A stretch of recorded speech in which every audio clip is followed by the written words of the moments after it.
and I co-coordinate the symposium. I'm also a psychology teacher at the college. This afternoon, Joel Finklestein will be speaking. He is the co-founder and director of Princeton's Network Contagion Research Institute. He has a PhD in psychology from Princeton and is a fellow at the Miller Center of Community Protection and Resilience, Rutgers, the State University of New Jersey. He's an expert on extremist behavior. And I just want to remind everybody that following Joel's talk, there'll be an opportunity to ask him questions.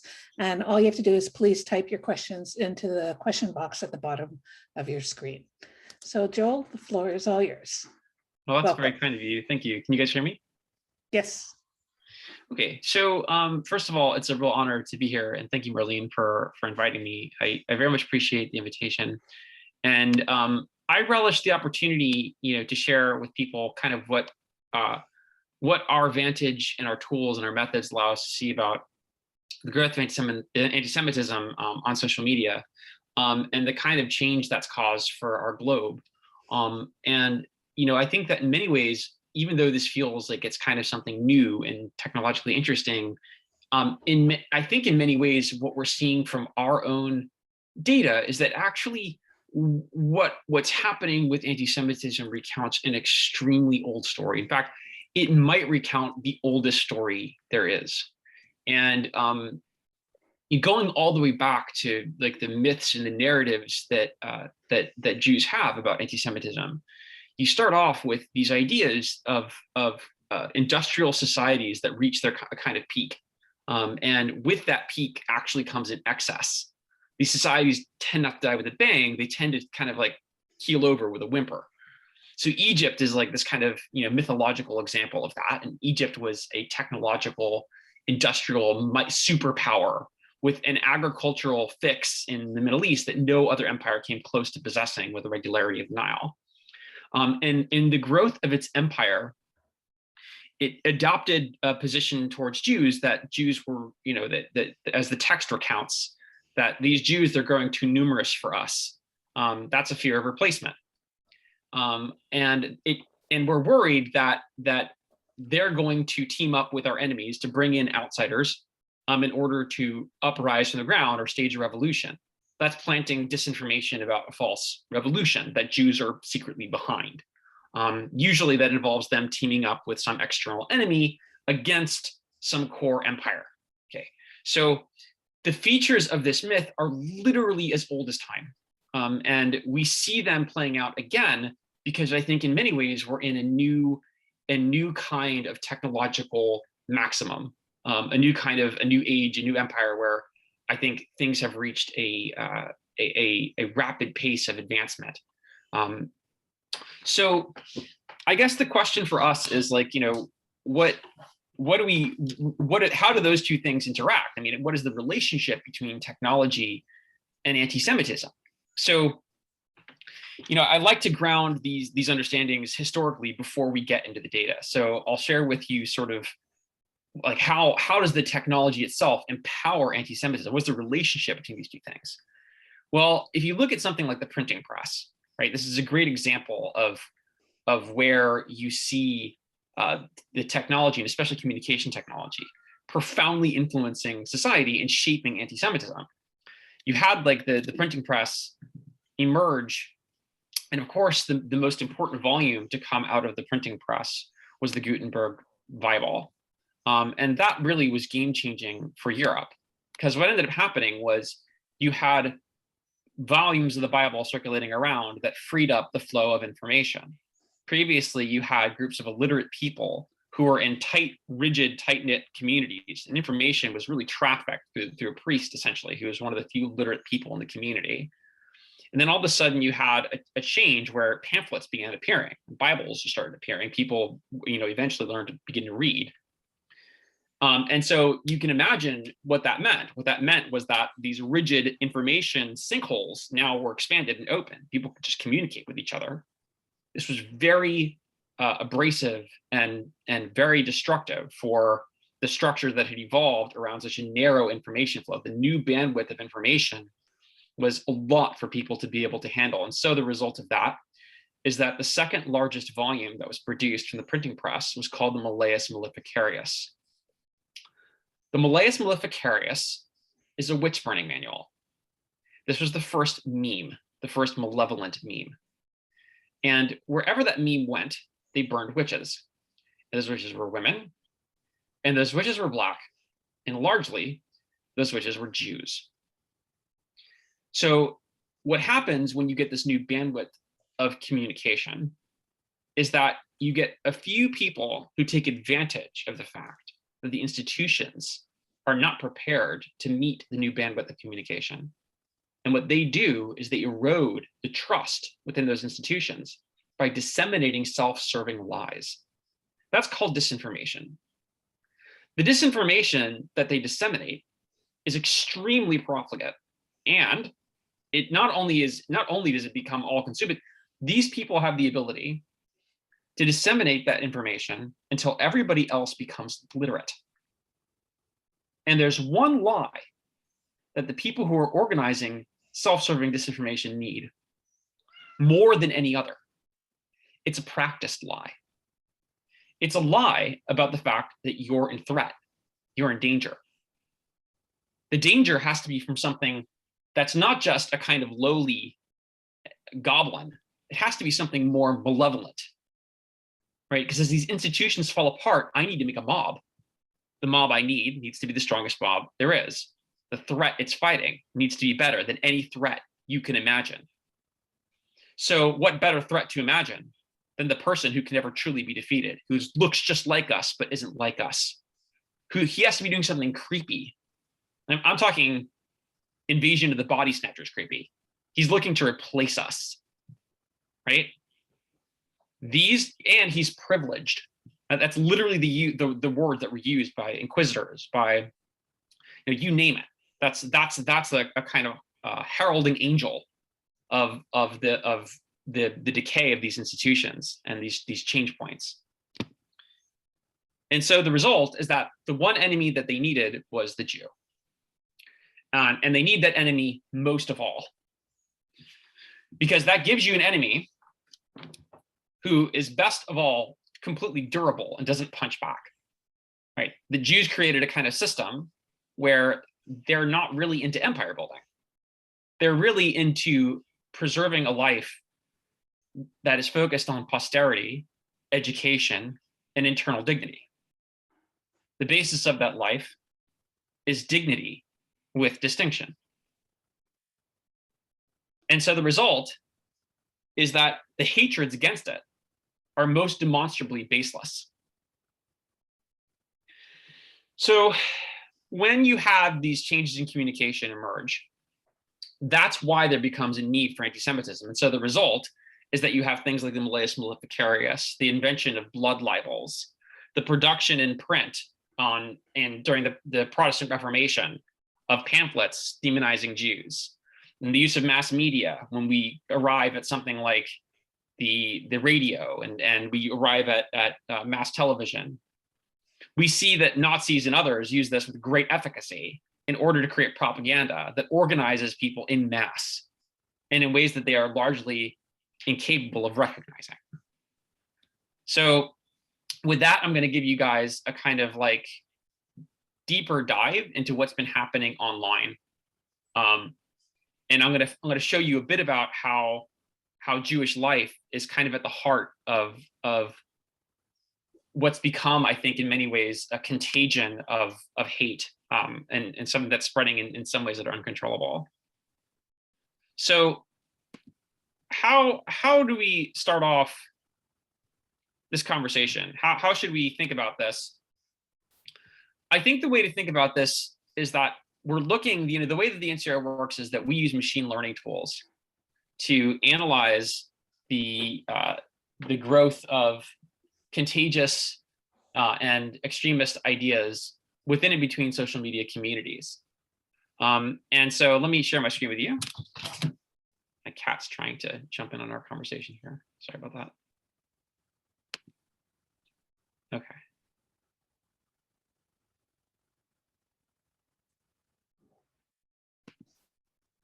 Okay.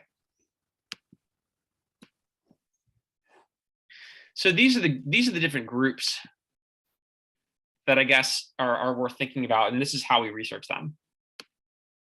So what we do is we ingest data at a massive scale from social media, because if we want to understand these new trends in communication, and then we need to track these ideas, whether they're pamphlets for burning witches or nasty memes, we have to start getting good at being able to track how they're spreading, what they are, and trying to account for them. Right? That's almost the same way an immune system works. It looks at pathogens and it says, well, this bit of disinformation is causing some problems in the system. We should probably take a note of that, track how it's spreading, and then find ways to protect ourselves from it on that basis, right? So the idea is that when we learn the names of these things, it's like antigen binding sites. When we understand what they're made of, it's protective, right? Just understanding that is going to be protective here. So what we do is we do a mass sweep of information from major web communities. And we put that behind an API that we make available to the research world. Students who are here can use this if they'd like. It's called PushShift.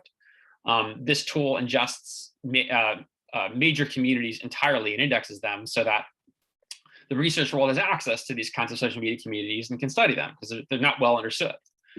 And we then put this through all that data through a contextualization process that uses natural language processing and a combination of machine learning tools. And what that does is that it segregates out this whole noise of material and data into finished intelligence. And it does that really, really rapidly. And that's really important because we don't want to be responding to an event like January the 6th weeks after the fact, right? We need to be really kind of watching how these threats are emerging in closer to real time. And we need to do that, the kinds of threats emerging from the medium are they range from TikTok videos that can come in with people speaking to each other to words and slogans, and they can come in all kinds of mediums. So we have to be able to monitor those different mediums in order to track these problems. And so when we do, what we find is that allows us to have a kind of specific relationship with literacy. It allows us to become literate about these trends. And I'm going to show you why that literacy really matters. So let's look at what happens with some of these darker communities where attacks come from that are usually based in anti-Semitism. How do these communities emerge? So we studied this by looking at a community like Gab, and this is back in September of 2018. So we looked at Gab and 4chan, and we tried to understand how these communities grew. We looked at the kind of events that really sparked growth in a community like Gab, which is a very white supremacist community. And what we found was that by and large, there were two events that really seemed to signify growth in these extreme communities. Massive censorship events by far were the biggest, but the second biggest were major political events, especially attacks like Pittsburgh or the Unite the Right rally. When people are banned or when attacks happen, that's a kind of a signal to come back to the cooling station. And those things tend to happen pretty close to one another because when attacks happen, people get sensitive. And so then they censor people they don't agree with. Okay, guys, let's think about this. Back to the printing press. As soon as people started speaking out of line, censorship became a problem, didn't it? It was called heresy back then, right? And we had to have inquisitions to rid ourselves of these heretical thoughts. And Jews were often the focus of that. And you had protesters who were emerging in the streets, demanding rights. And many people had sympathy with those protesters, myself included. They were right to protest what they were protesting about. But the way they burned down synagogues, this talk of social justice that the Protestants had, I don't think they meant it. And where the hypocrisy was becoming clear was that you could see the weaponization of malicious memes that was in use by both sides. So when people get kicked out of these communities, what happens is that they end up in nastier communities. Okay, and I'll tell you, as a psychologist who studied antisocial behavior, and you probably all know this without a degree in psychology, the last thing you want to do with people who exhibit antisocial behavior is put them in small quarters with one another where they can socialize together and come up with pretty skewed ideas. So we published on this in 2018, and what we showed, I called up reporters, a grad student at the time in Princeton, called up a reporter and I said, this looks bad. He said, you should probably give that to me and I'll see if I can write a story about it. We saw surges of these conspiracies, memes, fantastic notions of revolution that were emerging on these white supremacist communities and these extremist communities. And they seem to be mirroring these real world events, whether it was Pittsburgh or the election or the inauguration. We saw surges in identity politics and coded language. There was one that caught our eye in particular. It was called white genocide. I'd never heard of this, but we did what's called a topic network, looking over hundreds of millions of comments on Gab. And this is what a topic network looks like. This is white genocide. I'm going to pause it here. White genocide is a war on white victimization. We need a white nation to defend ourselves, an ethno-nation. The Jews are the ones that are behind this. They're attacking us. Thanks, Jew. We know it's you Jews. Hitler was right. And what are you doing? You're bringing in the migrants. So we're going to ban Islam, build the wall, defend Europe. This is a topic network. It shows that this isn't just the idea of one person. This is taken from tens of millions of comments on Gab. This is the whole conversation about white genocide in that community. And what I'm showing you is a disease that's made out of hashtags. Wherever those hashtags go, my guess is that you can see a very large growth of contagion in the ideas. Just like viral particles, the transfer and flow of these memes is giving us a lot of information about the behaviors that they inform. So we published September of 2018, and 2 weeks later, the attack in Pittsburgh happened. That took 13 Jewish lives. It was the largest attack on Jewish life in American history.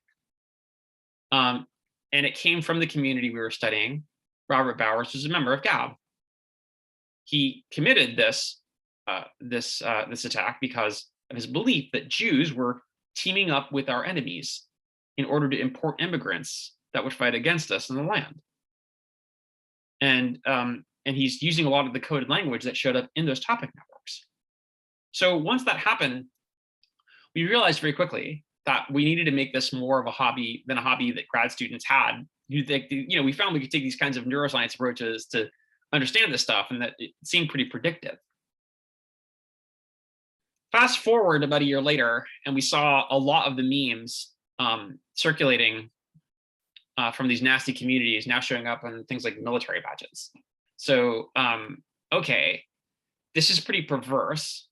But this frog guy, Pepe, so that guy is like, a meme about frogs, right? And well, okay, so these guys are they're not stupid. They're actually pretty clever.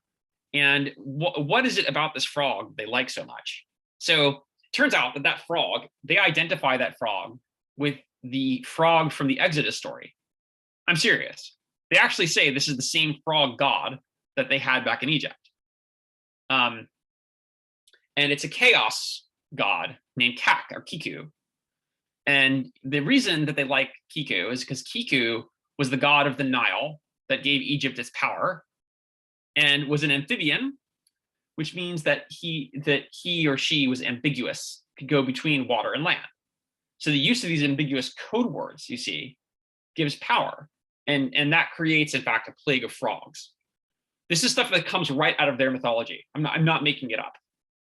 So anyway, here he is. He shows up with the military badge. And as soon as we see that, we could tell we're in trouble, because now we're going from individuals who are getting radicalized in these little communities to entire militias that are getting radicalized. And instead of acts of stochastic terror, we're concerned about acts of stochastic revolution. And when we do a topic network of the Boogaloo, that's the name of this movement. It's modeled after a movie, a breakdancing movie that was a really bad sequel to the first, Breakin' Part 2, the Electric Boogaloo. The Boogaloo became a kind of meme term for any bad or phony sequel, and because it was such a carbon copy, the sequel of the Boogaloo to the first one, that these guys seized on it because they want a copy of the Civil War.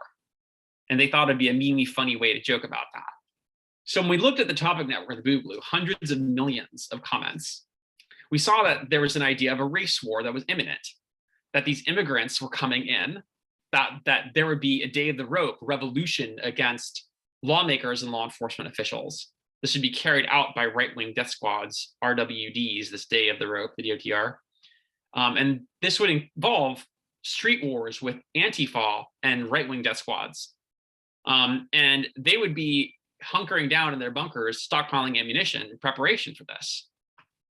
Well, as soon as we saw this growing across social media, especially on Facebook, we immediately warned the Department of Homeland Security and others that this was serious. After what we saw in Pittsburgh, we knew that they're not joking.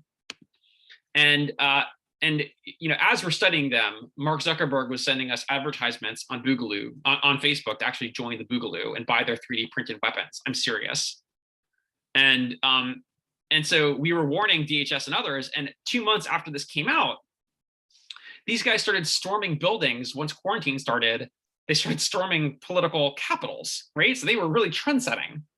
And within just a month after that, they murdered law enforcement officials, committing acts of terror and murdering law enforcement officials in California as they were setting fire to the police precinct, burning it down in Minnesota. The Boogaloo boys that did that met each other on the Facebook pages we had warned about, wearing a lot of the emblems and badges we had specifically noted in our first report.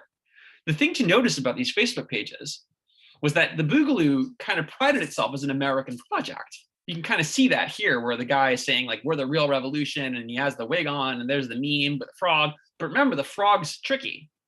Frog means there's trickiness abounding, and sure enough, wouldn't you know it, the guys that started the Boogaloo, the most prominent Boogaloo page on Facebook, ended up being anti-Semitic card-carrying Nazis.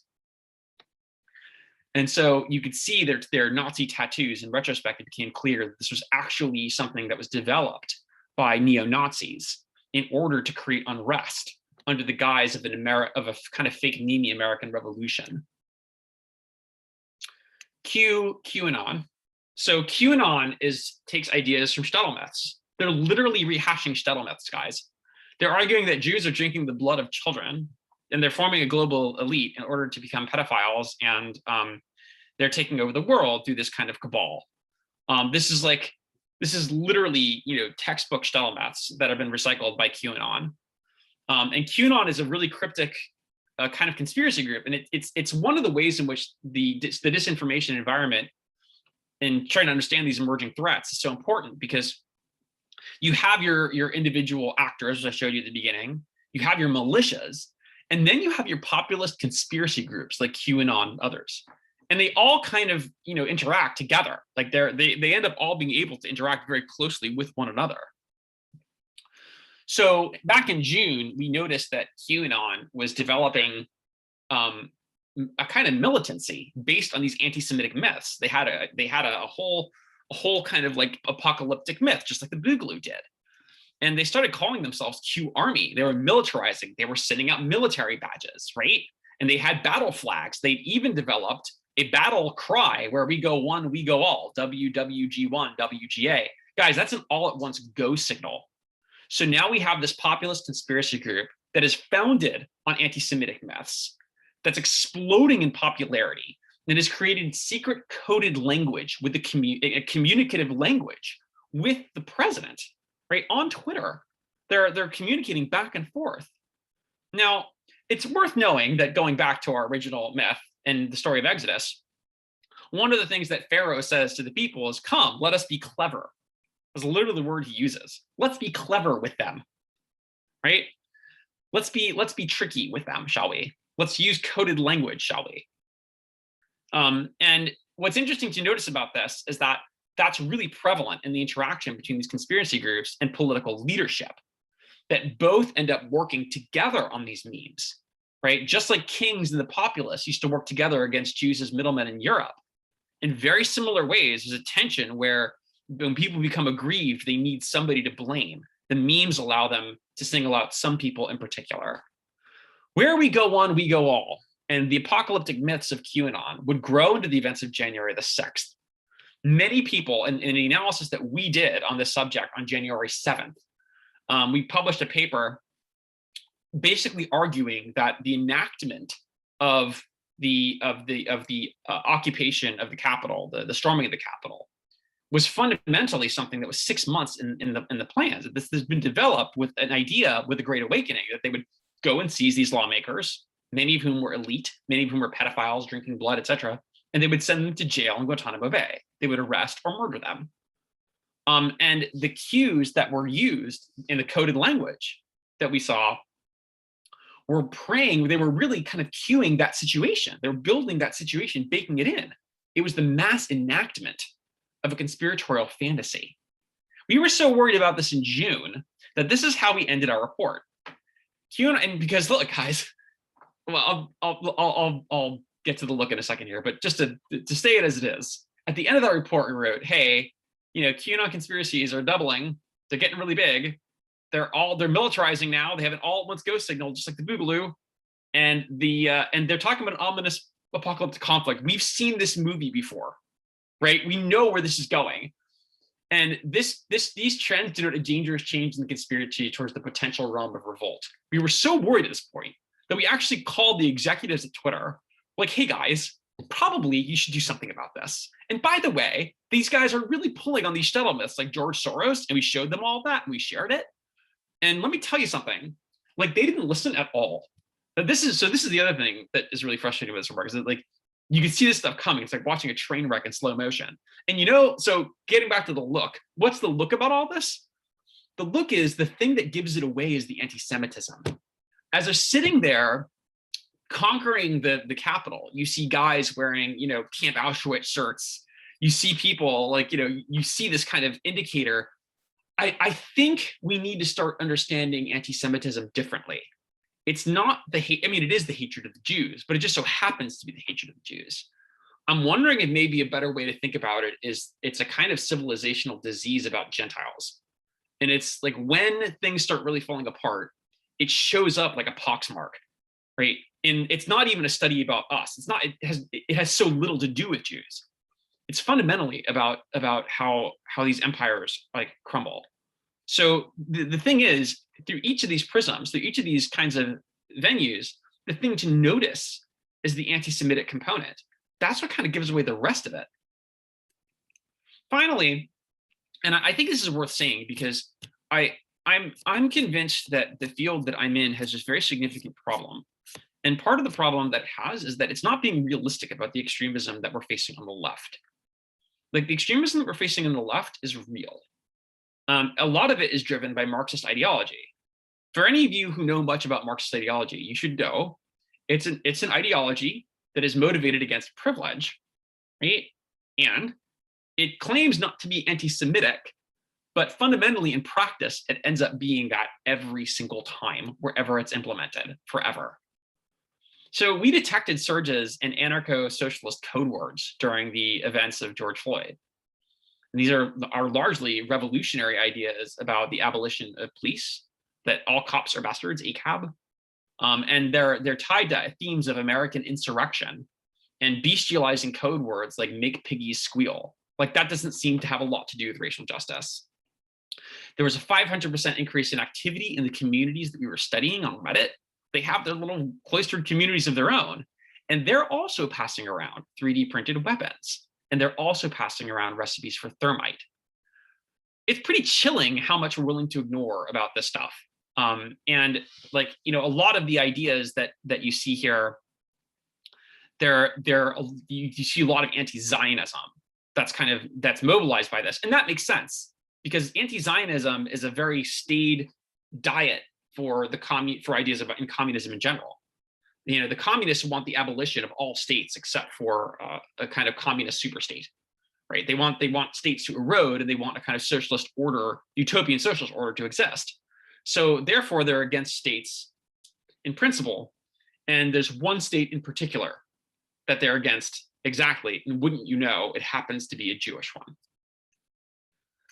So I could talk about what happens next. I think it's worth talking about this a little bit because there's a really important place that anti-Semitism plays into all of this. And, guys, I'll say this, that when we started this talk, we said one of the things that causes the growth and the proliferation of underground communities, there are two things, right? It's these massive events and it's censorship. Well, we just had the biggest massive censorship event and the biggest political attack like in the history of our country from social media ever. And I think that I'll say this, that like we now have data on the growth of anti-vaccine and anti-public health regulation material and sort of how that's been blossoming, that kind of disinformation has been blossoming online. And these things, so guys, these things are closely related. Like one of the things to understand, let's go back again. Let's try to ground this in history. Going back to what happened with the printing press, like, remember we said you had these institutions and people started communicating with each other, and that led to the viral spread of disinformation. Well, there's something else that allows, isn't it? It allows the spread of viruses, because you have people who are now breaking out of confined institutions, talking to each other, and expanding and diversifying networks. And so the result is that with the emergence of disinformation, often you see the simultaneous emergence of viruses. And those things are very closely connected to it, very closely connected. Because what the virus does is it creates a sense for people that there is no future.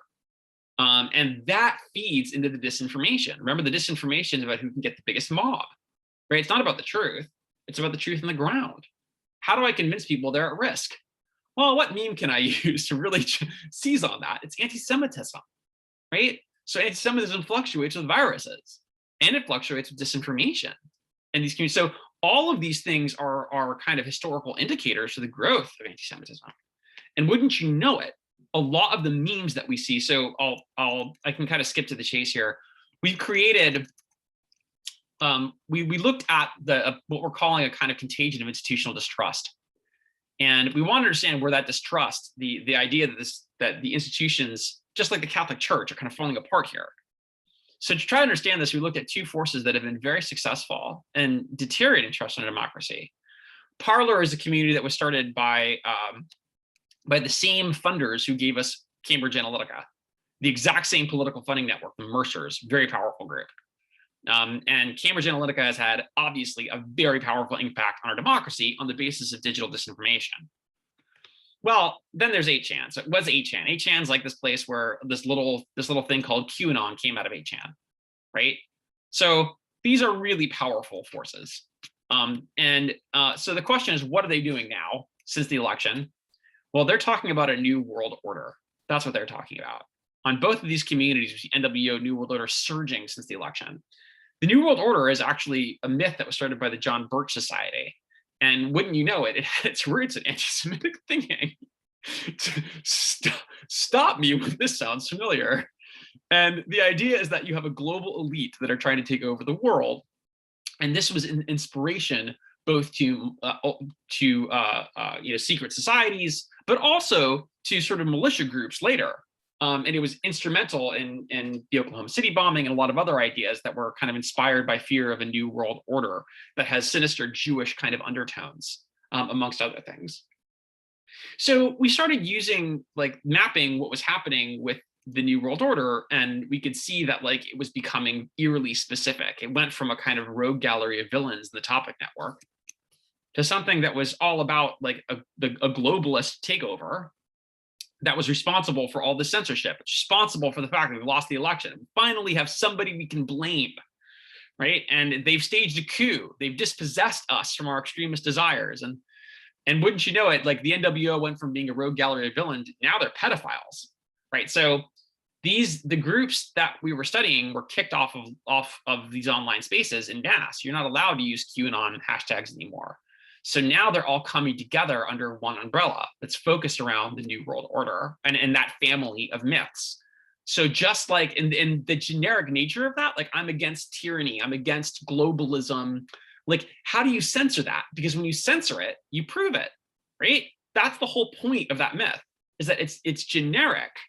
So it creates a big umbrella that can tie everything together against one common enemy. So I'm going to kind of skip to what we can do with this. We see this exploding on Twitter, this idea like that, and that's what's happening now, right? Now that the groups have lost identity, we've seen a lot of failed attempts to come forward since January the 6th. White supremacist rallies have all floundered. The QAnon rallies have all floundered, right? So they're looking for something that works. So we see that these New World Order myths do work, that they're mobilizing anti-vaccine sentiment, that, like, the growth of global health, the rollout of vaccines, these are all things the New World Order is behind. And they've taken on QAnon myth that George Soros is actually injecting RFID tags into these vaccines so they can trace people in order to sort of give them the mark of the beast, and track people across the world, or infect them and take over their minds. So I'm going to end by showing you this, because I think this is where we're headed next. This is a map that we collected on anti-COVID and anti-lockdown activity across the United States. And this is a map of Google searches for the New World Order. And wouldn't you know it, they're highly predictive of one another. We can make models that essentially become predictive about where real world mobilizations are going to be taking place. And understanding where those real world mobilizations are going to be taking place is actually given away by the memes and people searching for them on Twitter or using them online. And that's kind of where we're going next with this, is trying to kind of close the gap and understand how these things connect in the real world. Some of the forthcoming material we have is looking at anti-Semitism and the way that anti-Semitism and anti-Semitic myths in their prevalence may predict many of the things that we're seeing here, that are emblematic of the meltdown of democracy. So I'm going to stop there because I'm pretty sure you guys have questions, and I want to make sure we leave plenty of time for that. Part of what I want to do is tell you guys what we're seeing, but a big part of this for me is also getting it from you guys, understanding what's happening in your worlds. So I want to just remind everybody that if you have questions, you can type them into the question and answer box. I guess I'll just lead it off. So Joel, here's my question. Do you believe that government should be, I don't want to say censoring, but should be limiting social media and their outreach? Yeah, so I think governments have a problem.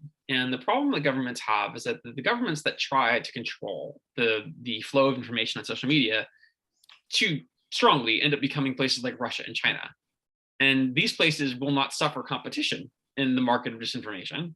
And they will be the sole source of that. Thank you very much. The countries who put too light a hand on the communication medium also suffer a problem. Namely, it becomes up to the platforms which extremist forces they're going to monetize. It becomes up to them who to censor once those forces have actually outgassed into our democracy and exploded in our Capitol buildings. And it's their choice at each point. So what happens is that they become increasingly sovereign. And the fact that we're seeing these emerging threats coming from democracy as part of their business practices is emblematic of that. These are bad choices, right? So we need a new choice. What we're advocating for is the same thing that happened with the printing press, where we need to create standards of literacy and we need to create editorial standards. And the question is, whose job is it to do that? So we're arguing for a public trust. We're arguing for sort of like the state. And we're arguing for something that creates a new way of, on the one hand, safely collecting data from the platforms and collecting information without jeopardizing people's privacy, and reporting on context, the trends that we're seeing, so that people can know how the cigarette smoke turns into cancer. They can see how the stuff I'm showing you, right? The context, when you see that coming, it turns out you can actually do something about it. But you can't do anything about it if you don't see it coming, right? And you can't know how well your policy prescriptions or your demands are working unless you have some way of creating transparency. So that's really the argument we're making. So what does this have to do with Jews? Because actually there's a connection between these two things, which is that Jews are uniquely literate as people, and they uniquely advocate literacy. They're the people of the book, and in fact they have the most to gain from transparency and literacy being commonplace. And so I think that's one of the reasons anti-Semitism kind of fits into that model, because it can be used to shut down the transparency and its advocates. So we have lots of questions coming up. So I'm just going to start with them, if that's okay with you. Has the COVID pandemic created an environment that made it easy for these things to happen? Yeah, definitely. I mean, COVID created, so think of all these groups have this in common, right? Whether it's the white genocide guys or the Boogaloo or the QAnon or even the anti-fascists, they're all telling you the end of the world is coming. They're all selling you on the idea that we need a revolution, that you better get ready for a revolution because the world order is falling apart. There's nothing like a pandemic outbreak to make this prediction sound plausible and creates demand for the extremist attitudes. So those two things, and not only that, they are now mounting a lot of attacks, as I've shown you with this New World Order stuff, against the vaccine, because the extremist groups that are spreading self-interested lies and disseminating those lies, they need you to believe that no restoration of public health or democracy is possible. That's their lifeblood. If we shut down this virus from public health, we shut off their oxygen supply. Okay, the pandemic is, I think, just so confusing for so many things, and certainly anti-Semitism is one of them. Okay, next question. Why do you think there's no response to your data-based warnings about QAnon, etc., in the summer of 2020? I mean, really, I think the bottom line is that the platforms don't have an incentive to respond to this. It's not their problem. As much as possible, it's not their problem. So they have to answer to their, by law, they actually have to answer to their shareholders. And if they fail to maximize value for the shareholders because they want to be do-gooders, then by and large, they could be penalized for that. They could be sued for that. So technically, in radicalizing the nation, the part of the issue is they haven't done anything illegal. And so showing them this stuff just means that I'm now a pain in their butt. That's all it means. Why did you have to show us this thing that sucks? We don't want to know this. We don't even want to be seen knowing this. So I think that that's the answer to your question, is that they have no incentives to take this information and try to work out a new business model that would be better for our society. And that it's probably not their job.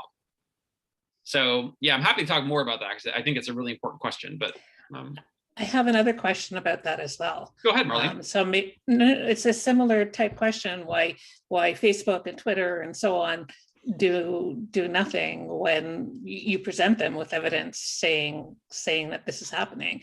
I know Australia has made moves to try and counteract that, but yeah, they got shut down pretty quick by Facebook, didn't they? Yeah. So I mean, and by the way, that I've been talking to lawmakers all over the world, like, oh no, we just lost our first game of chicken. Australia just lost to Facebook. So this, this notion of them becoming sovereign, I mean, that's what the events of January the 6th mean. What it means is that at no point do we get a say-so in the threats that are emerging from these platforms that are coming for our democracy. At no point is it our job to manage those threats. So that's really the significance of January the 6th, that it's not clear yet that Trump or his followers or Biden and his followers, it's not clear who the winner of this is yet. I'm serious. But it's definitely clear that the platforms won. It's definitely clear they won that day. They won the revolution. So whose job is it then, Joel, to sort this all out? I think that's the question for me. Whose job is it? It's not the platforms, and it's not the government. Who does it? Well, Marlene, it's like you're asking. So when I started doing this work, like I beating myself over the head asking that question. I've reported to 4-star generals. I've reported to leaders of nations. I reported to lawmakers. I reported to tech executives. I reported to a lot of people. And I keep leaving those meetings with that same question you're asking. And at some point, we had to, Kat, what are you doing? At some point, we had to turn to ourselves and say, like, well, guys, we have a problem. We don't know who we're reporting to. We have this information and we don't know who it is we're supposed to be reporting to.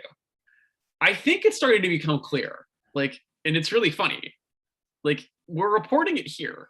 We're reporting it to ourselves, and in conversations like these, we have a whole process for doing that. That's actually inspired by, honestly, it's inspired by Torah. It's like a process for truth telling called consensus, and it's taken essentially from the 10 Commandments. And it starts off by saying, Anochi Hashem. I am, Anochi is like the idea that we can speak the truth, and that has to come before everything else. Other things, you may have other things you instinctively prioritize, like your political party, whatever it is. You may have that. Those have got to come second. The truth has got to come first in our conversations, and we've got to speak to each other with the idea that we can communicate about the truth honestly. And so we shouldn't lie. We have this whole process for trying to keep ourselves free of disinformation, right? And so we have an internal process, and then we have a reporting process. And I think that that's something that needs to be emulated in schools across the country.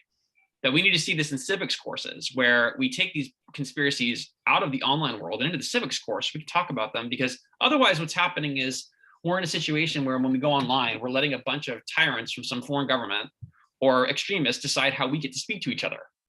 And as soon as we've done that, as soon as we enter into a fray like that, we're incapable of speaking to one another on our own terms. So we've got to make sure that like we have environments that we can rid environments of disinformation, essentially. And the way to do that is through truth telling and consensus building. So that's happening right now. That's the hope. The hope indeed.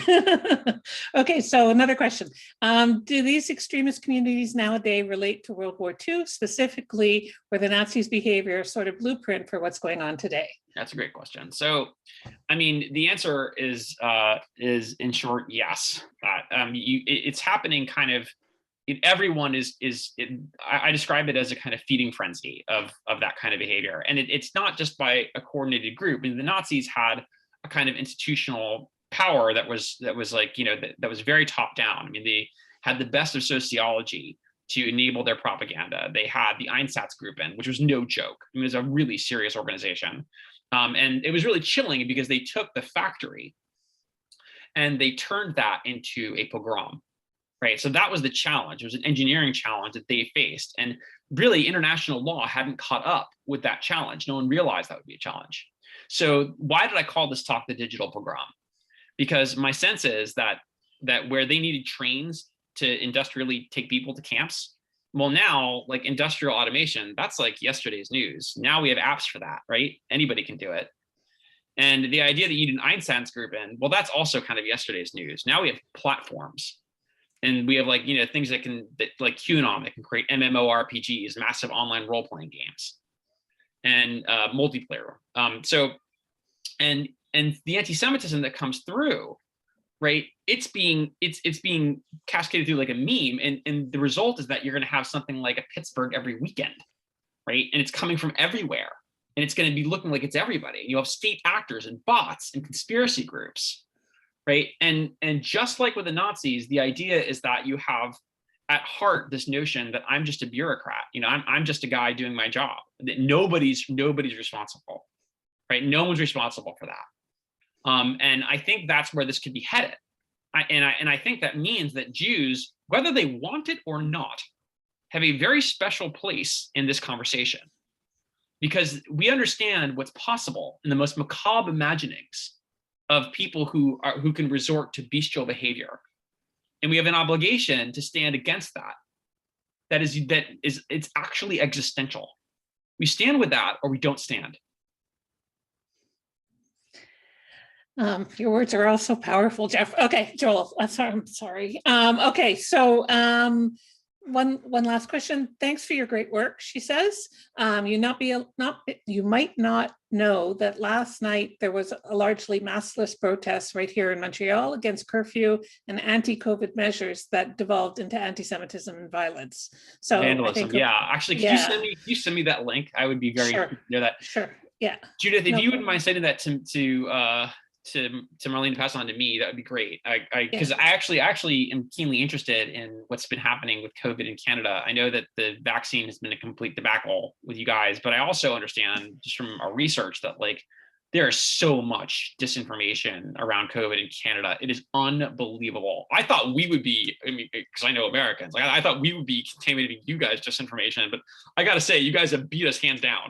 I mean, the stuff coming out of Toronto is like top-notch virus disinformation, and I think part of it is that like you have a political dimension to the problem, where you have tribes that are competing over the restrictions, and some people are over concerned about the virus. Genuinely, you find that politically that's true, and some people are under concerned about it, and there's political reasons for both of those.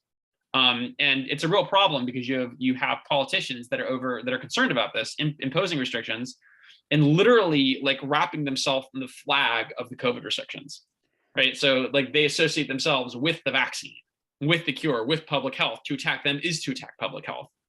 That's really insincere and political grandstanding, and it creates a huge problem because what should be an objective problem about health creates institutional distrust.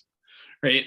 And the people who are protesting against it, like obviously have tons of institutional distrust, anti-Semitism, and that's so yeah. I mean, I'm interested to know this because I think that these public health protests we're studying how they're absorbing a lot of the baggage from the extremists, and I'd be interested to see what's happening in Montreal. I think here it more centers around the curfew. So there's been a curfew that's been on and off for months now, and he just brought the curfew down earlier, and so people are protesting that. So I think that's one of the big issues here. But yeah, we've been very slow in that vaccinations and stuff. But I will absolutely send you a couple of news clippings on that for sure. Yeah, and I'd be interested to hear people's, just if you guys share your experiences or want to talk a little bit about your own experience with anti-Semitism. I think it's important to know. I mean, I really want to know what the heck's happening on the ground there. So if anybody has any stories or wants to share anything, please feel free. Since you're on the topic of the curfew, I had seen on Snapchat people were promoting it. Does it kind of involve the same idea of planning things on social media and having them play it out in real life? I think it's. So you're saying there are political groups who are promoting the curfew? Yeah, that doesn't surprise me. I mean, they're yeah. It becomes like, so one of the things we see, like, just to give you a kind of, this is something that came out of our last paper on the subject, that a lot of the protests that are happening against public health, one of the strongest things that predicts them is anti-BLM violence, meaning if like you had like people shooting or stabbing or threatening with guns, BLM protesters, that's where you'd likely see these protests. And they didn't really correspond with how strong the virus was. They corresponded with how strong restrictions were, and that makes sense. But the other thing is that this kind of aggressive political revolutionary or counter-revolutionary reactive stuff was really predictive of the protest. So the protests against public health restrictions, they take on this very deep political tribal meaning, right? That we're against tyranny. And we're against the tyrannical forces who are using social justice to co-opt and stage a coup in our government. And part of the social justice milieu is social concern for health, right? So I think that's where these things take on really dangerous political dimensions. And it doesn't surprise me to see, not just nations and conspiracy groups, but like all kinds of political factions getting involved in that kind of fighting. So I guess I'm going to end it with this last thing, just because there's students that are here. What can students, whether they be Jewish, non-Jewish, what can they do when they see this kind of hate online? Because I'm sure they've seen it, right? We can't be helpless. I mean, we can't be helpless. And let me say this about what I do. I hate what I do. I hate it. I wish I didn't have to do it. There's no glory in it. There is honor in it, right? There's the same honor you would get from like cleaning a sewer, right? There's honor in that. There's honor in that kind of work. So I am honored to do it, but I really, really, really wish we lived in a world where we didn't have to do it. The things that keep me sane are my family. Like, it's studying Torah, right? I had a child this year, and someone asked me, like, how do you find time to do this? And I said, I just had a child. You want to talk about fighting anti-Semitism? That is doing it, right? So it's really important that we emphasize, especially amongst Jews, that the value system that we have is so inerrant. I mean, here we are. Where are all the people who've been trying to kill us? Where are they? Every 300 years, they seem to disappear. It's actually pretty ephemeral. And so as bad as this is, the fact that we recorded it so well is worth noticing. And the fact that we have such an outstanding value system that's nourished us is worth understanding. It's actually critical to understand. It's especially when these moments happen. So that's how I keep sane. And when I speak to Jews and Jewish students, that's what I tell them, that the fight against anti-Semitism, sometimes it demands we take out our swords. And when it does, we should. And we shouldn't fear that. But most of the time, it involves that we sort of celebrate the values that we do have, and they are really worth celebrating. They're really powerful. They provide for things like literacy. We were the first literate nation. So 2,000 years ago, when everyone else was busy getting obsessed with hieroglyphs and worshiping dirt, you had an opportunity to really argue the law and to be appraised of sort of like what your thoughts are and enter into a valuable argument. And that's dignifying. And it still is. And ultimately, that's the thing that solves all these problems anyway. So that's my message to Jews whenever I can speak to them, is that like, we can't fight this with two hands tied behind our back. We can't fight it by apologizing for who we are. We can't do that at all. Every time we do that, this thing wins. There's no point in that.